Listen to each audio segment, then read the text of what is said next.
For the new Nordic Lexicon films, students asked researchers to choose an object, event or place that represents their work. Norbert Goetz from Södertörn University in Sweden chose the Biafra airlift, an event that took place in the late 1960s. He invited two colleagues along with whom he is working on a research project about the Biafra crisis and Nordic perspectives on it. The students who interviewed the three researchers to find out more about this subject were Agatha Pukka from Aarhus University and Gaetan Gamba from Helsinki University. They all met in Stockholm.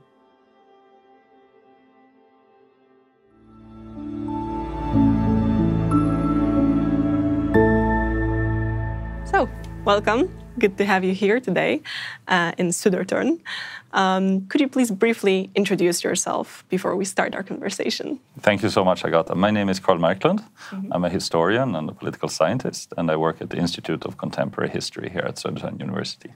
My name is Susan Lindholm, and I'm a historian, and I work at the Department of Child and Youth Studies at Stockholm University and here at Södertörn University. My name is Norbert Goetz. I'm a professor at the Institute of Contemporary History at Södertörn University in Stockholm. And I've been mainly focusing on international history, international organizations, and in the past 10 years or so on humanitarian aid.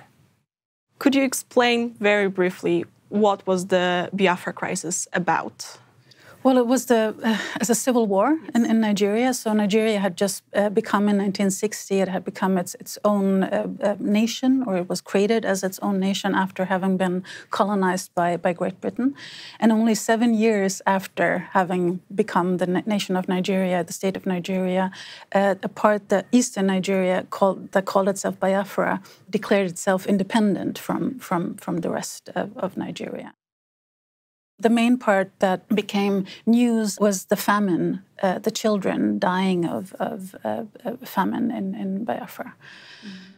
The southeastern province of Nigeria declared its independence under the name of Biafra, and the Nigerian army blockaded the region, reducing it to an inland enclave with millions of refugees and a severe famine.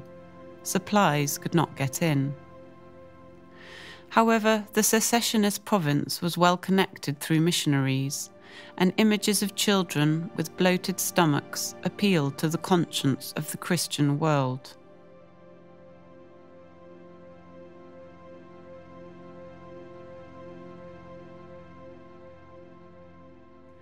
After 15 months, the Nordic Lutheran churches broke the Nigerian blockade and jointly established the organisation Nord Church Aid for the delivery of humanitarian relief. Their airlift remains the second largest in world history after the Berlin airlift that marked the beginning of the Cold War. And that brings us back to the Western Circle, and particularly the Nordic countries. True. Some people might think, wait, we're talking about Africa, we're talking about Nigeria, and all of a sudden we've got Finland and Sweden. Yes. How is that related? What did these countries have to do with this crisis? We can look at one historical fact, namely the fact that the Nordic countries took a rather leading role when it comes to supplying this type of humanitarian aid. Would you say that these greater international interests or of these countries influenced the result of what happened in Biafra in general, and also the humanitarian response? No, the interesting thing is that the humanitarian aid went counter to the interests of basically the world community and the whole international community, the United Nations and so on, supported Nigeria.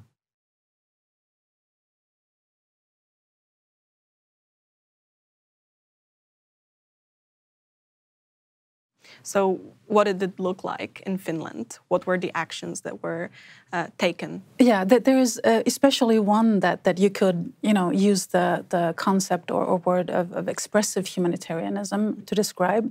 That was actually the members of the Helsinki branch of the Christian Student Association, who in July 1968, they painted the word Biafra 11 times on the construction site of a church, the Temppeli-Aukio church. They were essentially criticizing the fact that the church was spending 4 million Finnmark on that church, and they said that these funds should be put towards the serving children in Biafra instead. The phrase Biafra baby referred to the horrifying pictures of malnourished babies. It was the Nordic Lutheran churches, rather than the Nordic governments, who decided to take action. They did so via the organisation Nord Church Aid. It was an initiative which was initiated in 67, 68, and the idea was basically, okay, so if we can't get in humanitarian aid through ship, why not try with some other means? And one idea there was then to lease aircraft from commercial airlines, basically, and load these aircraft with humanitarian supplies, with food, medicine, and blankets and things like that, and fly it in. Relief goods went to the islands of Sao Tome and Fernando Po in the Gulf of Guinea before going on to Biafra.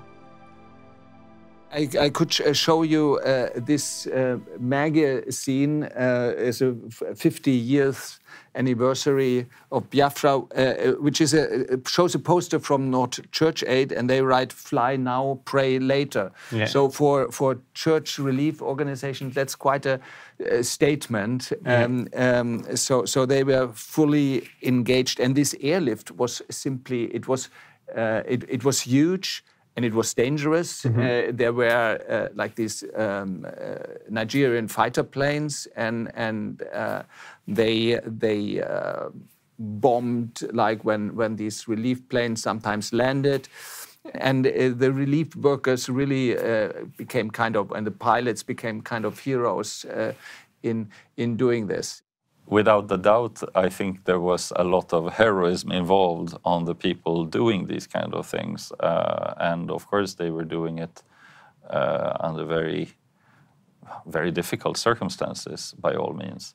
But from the type of interview material we have, the reports we have, and from the biographies and so forth, we can clearly see that there were many different actors there for various different motives, and they are frequently intermingled. They are both egotistical and idealistical in most cases. And how do you analyze this from a research perspective, like in your project of research? How can you analyze these images that are like highly problematic in some way, but that like created this response?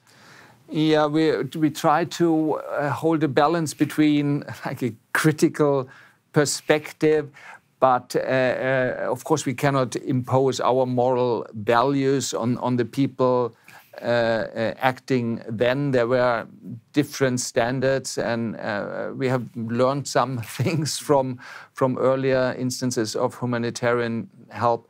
So yeah, we try to find a balanced way of analysis and also of the tone of telling these stories nowadays. Okay, thank you very much. It's a complicated story because this was one of the first heavily mediatized and televised post-colonial conflicts. It's really a turning point in the history of humanitarianism.